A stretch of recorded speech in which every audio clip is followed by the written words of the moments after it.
Hey up everyone, all you collectors of Kyoshos and lovers of Aston Martins. I had a faithful viewer, Anton Lee, ask me to review this model, and I looked in my video list, and I guess I never did review this. I'm not sure why that's the case. Maybe this was hidden away in like a bulk purchase, or I just bought it locally and I just never got around to it.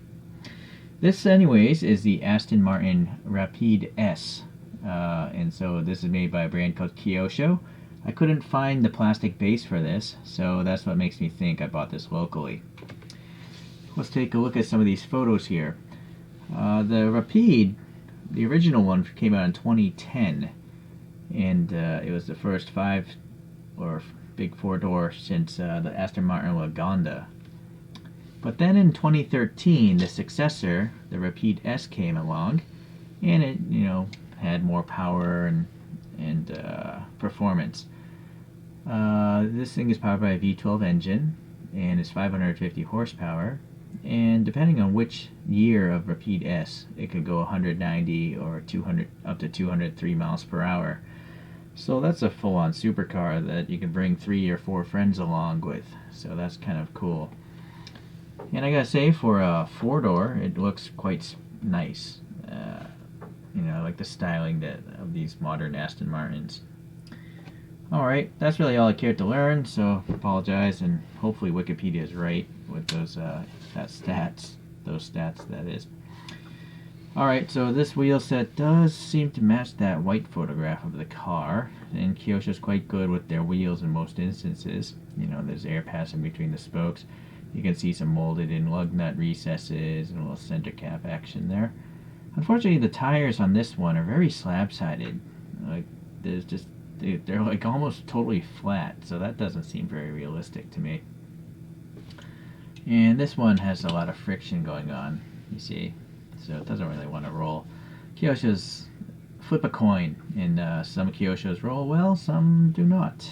So this is obviously a metallic finish. It's I guess it's just a silver. There might be a little hint of a blue in there, though. It's hard to say. To my naked eye, it just looks silver, though. Alright, let's continue on. Pretty decent tight panel gaps there. Nothing too atrocious. The little gaps carry across to those flush door handles. And then we have the little signature vents here, the split vent. And then there's a little silver paint, I think, right here for the little chrome piece. I think it's silver paint, although it's kind of hard to tell on a metallic silver car. Alright. Naturally, you can see a separate mirror, but this mirror is jacked up. Well, they're both kind of weird. They're like pointing up to the sky. Alright. Well, anyways, it's not really loose either, so that's just the way it is. The window molding there is raised, and it seems to have some black paint here in the vertical section, but I think there's silver. Yeah, it's silver paint for the trim, for the surround of the molding. And then we have a grill with this plastic, and it's got some silver on the ridges, but it is three-dimensional, as you can hear the pick. And then the typical clear headlights from Kyosho. That's the little peg that goes into the casting. But unfortunately, there's no silver paint back there. It's like the only indication of the headlight is the actual peg going in there. But well, you know what? I'm looking at the photo there, and it looks like there's only one projector. But ideally, that would have been painted silver. So the Aston badge, I think, is just an outline. Let me try to focus. Yeah, there's no black lines or anything. It's just a silver outline. You can also see a little bit of paint rash here going on, right there. Oh, never mind, I'm mistaken. That's just some random gunk. And then the vents up here, they seem to have some silver paint in them, and they are textured. Raised painted black wiper blades, and then some black outprinting on that clear piece of plastic. We have some rain gutters up top. Now that probably is paint rash. I think that's some bubbling going on there. Yeah, okay. Fuel filler on this side of the car. Coming around here, everything else looks pretty much the same. Alright, let's go to the back. And now we have the clear taillights. And what's nice about these is they actually took the time to paint a color matched silver from the body and put it on the plastic piece. So it's really well done. A lazy company probably wouldn't have painted that silver. And then there's also a little silver ring here on the slightly concave exhaust tip. I'm going to assume that's an S, but it's really hard to make out if there's some sort of Rapide in front of it. I can't tell. I don't see anything. Or is it right here? Hold on.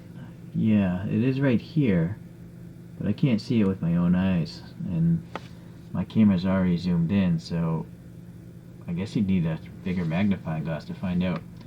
So here's the outline of the Aston badge again.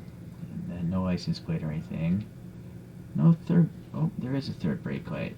And a little lock mechanism there. Alright. So going to the bottom, I've already gone and added a year sticker to this. So the Rapide S was sold in these years according to Wikipedia. And then Kyosho, typical base here, tells you the scale and what it is and who made it, but they never put the copyright on these things, which is a shame.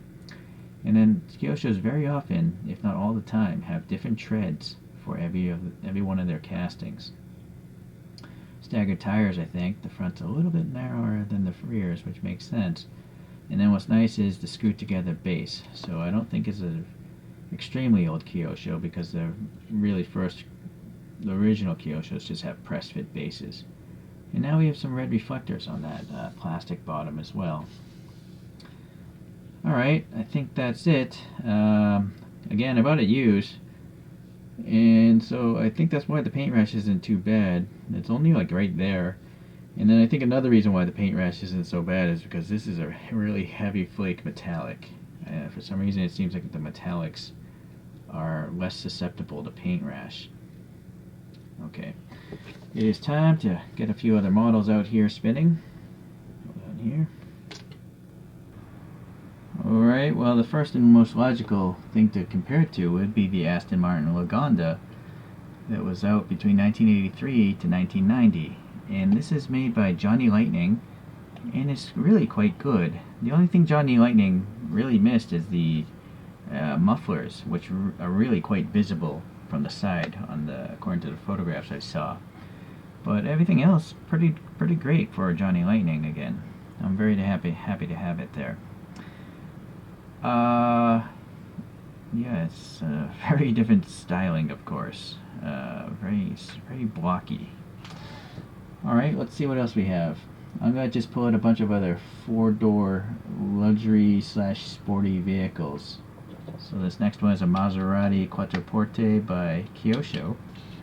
I think this came out before, like 03 to 2012. We're going to have to lose this. And then Lambo had this little concept thing. I don't think it ever became reality. It's called a Estoque, or an Estoque. I bet they would have sold some of them.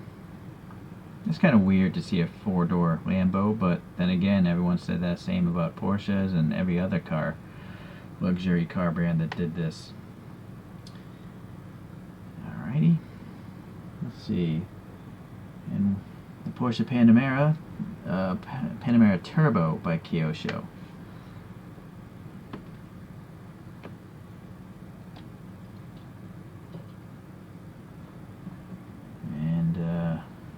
Next one is a Bentley Flying Spur by Kyosho, and I repainted the interior of that one, I think. Most Kyoshos always just have plain black plastic interiors, but also most Kyoshos are blister packs, so they're relatively inexpensive, like $6 to $10, I think. So it's understandable they would just have a black interior. But the beautiful thing about a lot of the more modern Kyoshos are those screwed together bases. So. And then a different brand would be a Power 64, a much more modern car. This is the Mercedes AMG GT63S.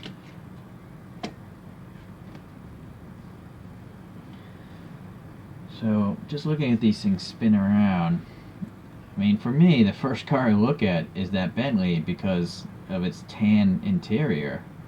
Right?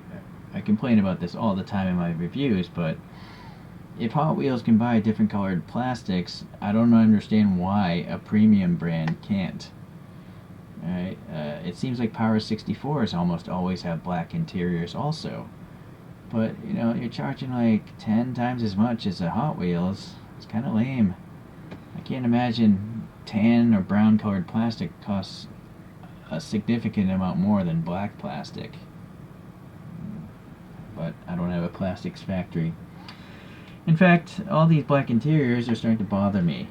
I'm going to open up all the, well, let's see which ones I can repaint. The Power 64s have screwed bases.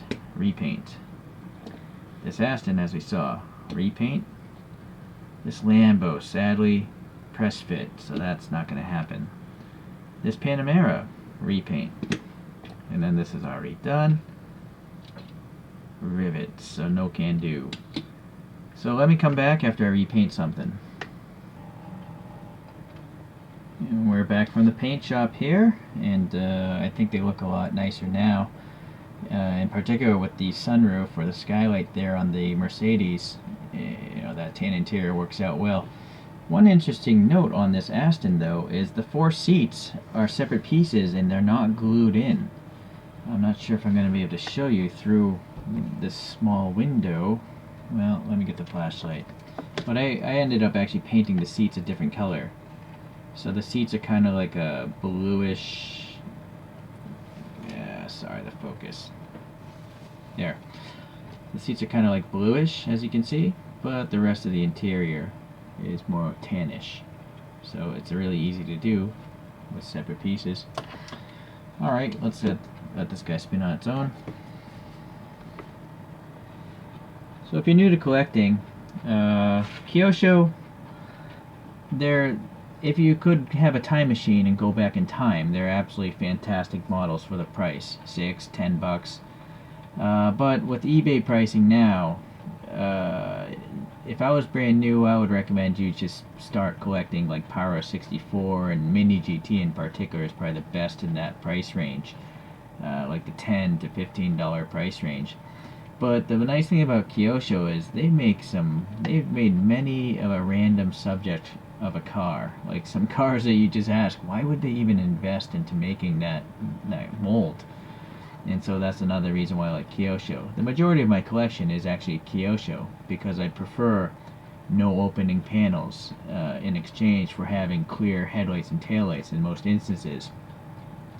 Whereas like some other the US brands, they like to have opening hoods and painted on lights, and for me that just doesn't look as cool to me.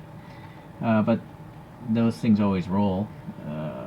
But Kyosho is, again, it's a 50-50 chance it's going to roll or not. But for me, I don't really play with my models. They just sit on the shelf and look nice. Okay, well, Anson Lee, if hopefully this will help you make a decision whether or not you want to pay that inflated eBay price, but I think it's worth it.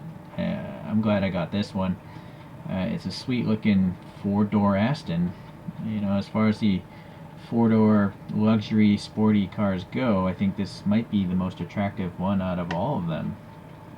Well, maybe the Bentley, but it's not like the Bentley's not really styled as a sports car in my opinion, so it's a different type of vehicle. Rambling on now, so I guess I'll see you later, guys. Ta-ta.